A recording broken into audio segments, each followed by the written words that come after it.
ఈరోజు ఈ వీడియోలో సదాశివుడు పార్వతీదేవికి గురువు యొక్క గొప్పతనం గురించి ఎంత బాగా చెబుతున్నారో చూద్దామండి. అంటే శ్రీ గురుగీతలో 262, 63 శ్లోకాలకి తాత్పర్యం తెలుసుకుందాము. అందులో సదాశివుడు పార్వతీదేవికి గురుకృప యొక్క గొప్పతనాన్ని గురించి చెప్తారు. 262వ శ్లోకం. విద్యాధనం బలం చైవ తేషాం భాగ్యం నిరర్ధకం ఏషాం గురుకృపా నాస్తి అదో గచ్చంతి పార్వతి.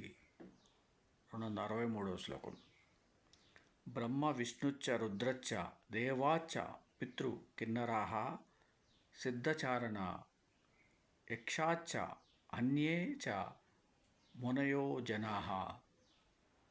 ఈ రెండు శ్లోకాలకి తాత్పర్యం: ఓ పార్వతి, ఎవరికి గురుకృప లేదో వారి విద్య, ధనము, బలము, భాగ్యము నిరర్ధకము మరియు అధోలోకమును పొందుదురు.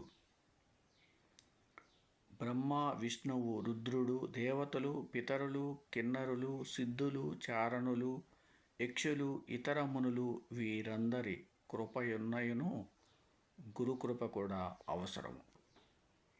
చూసారా, సదాశివుడు పార్వతీదేవి అమ్మవారికి గురుకృప గురించి, గురువు యొక్క గొప్పతనం గురించి ఎంతో బాగా చెప్తున్నారు.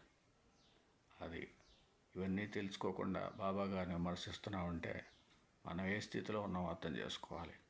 ఓం సమ సద్గురు సాయినాథ్ మహారాజ్కి జయ. ఓం సమ సద్గురు భరద్వాజ్ మహారాజ్కి జయ. ఓం నమః శివాయ.